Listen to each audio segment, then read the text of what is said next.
तो चलिए आज एक कहानी सुनाता हूँ। पर सुनिए, ये कोई ऐसी वैसी कहानी नहीं है।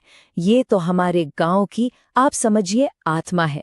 एक ऐसी गाथा जो पीढ़ियों से हमारे दिलों में बस संजो कर रखी हुई है।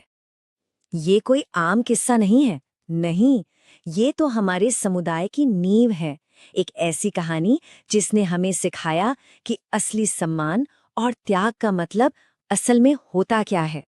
तो ये कहानी शुरू होती है पार्वती काकी और उनके लाडले बेटे सोहन से। उनकी जिंदगी भई गरीबी और संघर्ष में ही गुजर रही थी। हर दिन एक नई चुनौती, एक नया इम्तिहान। उनके सिर पर न गांव के एक बेरहम साहूकार श्याम सेठ का 2500 रुपए का कर्ज था। अब 2500 रुपए सुनने में शायद ज्यादा ना लगें, पर उस परिवार के लिए ये एक पहाड़ जैसा बोझ था। एक ऐसा बोझ जिसकी वजह से उनके घर का चूल्हा तक ठंडा पड़ा था। सोहन ने दिन रात एक करके लकड़ियां काट काट कर बड़ी मुश्किल से वो कर्ज चुकाया। पर जब उसने सेठ से कहा कि खाने को थोड़ा राशन दे दो, तो उस पत्थर दिल श्याम सेठ ने साफ मना कर दिया। उस एक पल में ना सोहन की ईमानदारी और उस सेठ के लालच के बीच का फर्क साफ नजर आ गया था। लेकिन ये सब तमाशा दूर बैठा एक और शख्स देख रहा था। मनोज गांव के ही थे, एक रिटायर्ड फौजी। और उन्होंने उस निराश से दिख रहे नौजवान में एक चिंगारी देखी थी। उसी रात मनोज सीधा सोहन और पार्वती के घर पहुंचे। उन्होंने बताया कि वो एक फौजी हैं और उनके पास एक ऐसा रास्ता है जो उनकी जिंदगी हमेशा के लिए बदल सकता है। मनोज ने बड़े प्यार से समझाया कि फौज में भर्ती होना ही उनकी सारी तकलीफों का अंत है। इससे सिर्फ देश की सेवा ही नहीं होगी, बल्कि फिर कभी भूखे पेट सोने की नौबत नहीं आएगी। एक सम्मान की जिंदगी मिलेगी। उस रात जानते हैं, मनोज अपने साथ राशन भी लेकर आए थे। कई दिनों के बाद उस घर में चूल्हा जला। वो सिर्फ खाना नहीं था, नहीं, वो एक नए सफर की शुरुआत थी। विश्वास की नींव पर रखा गया पहला कदम था। तो अब बात करते हैं उस दौर की, जब गांव का एक सीधा साधा लड़का एक फौजी बनने के लिए आग और पसीने से गुजर रहा था। मनोज की सख्त निगरानी में सालों तक बहुत ही कठोर ट्रेनिंग चली। सुबह की दौड़ से लेकर देर रात के अभ्यास तक सोहन ने अपने शरीर और मन दोनों को फौलाद का बना लिया था। और फिर वो दिन आ ही गया। भर्ती की दौड़ थी, आधा रास्ता ही हुआ था कि एक नुकीला पत्थर सोहन के जूते में जा घुसा और पैर को बुरी तरह जख्मी कर दिया। दर्द तो ऐसा था कि सह ना जाए, पर उसका हौसला वो नहीं टूटा। जानते हैं क्या किया उसने? वो खून से लथपथ पैर के साथ भी दौड़ता रहा और उसने वो दौड़ पूरी की।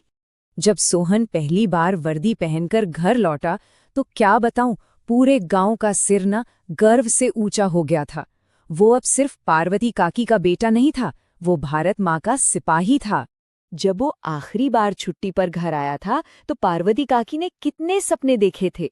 उन्होंने हंसकर कहा था, बेटा, अगली बार जब आएगा ना, तो तेरे लिए दुल्हन ढूंढूंगी।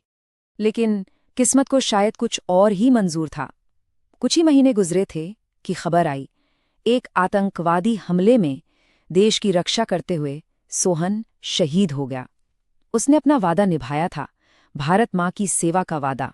सोहन का बलिदान तो हो गया, पर उसकी माँ की लड़ाई वो तो अब शुरू हुई थी।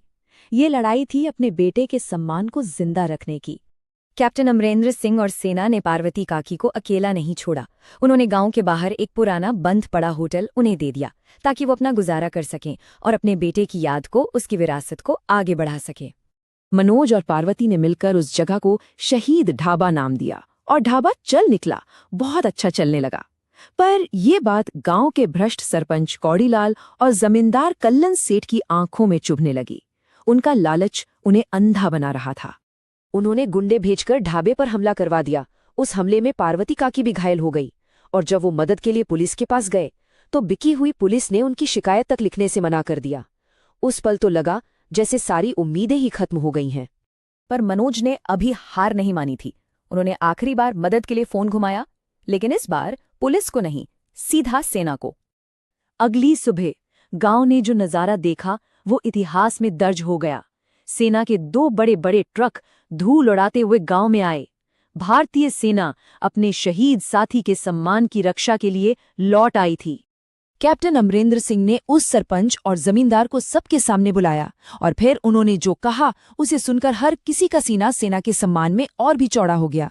उन्होंने गरज कर कहा, अगर किसी ने भी शहीद ढाबा की तरफ बुरी नजर से देखा तो भारतीय सेना उसे अपना दुश्मन समझेगी। साफ साफ ऐलान कर दिया कि ये ढाबा अब भारतीय सेना की निगरानी में है।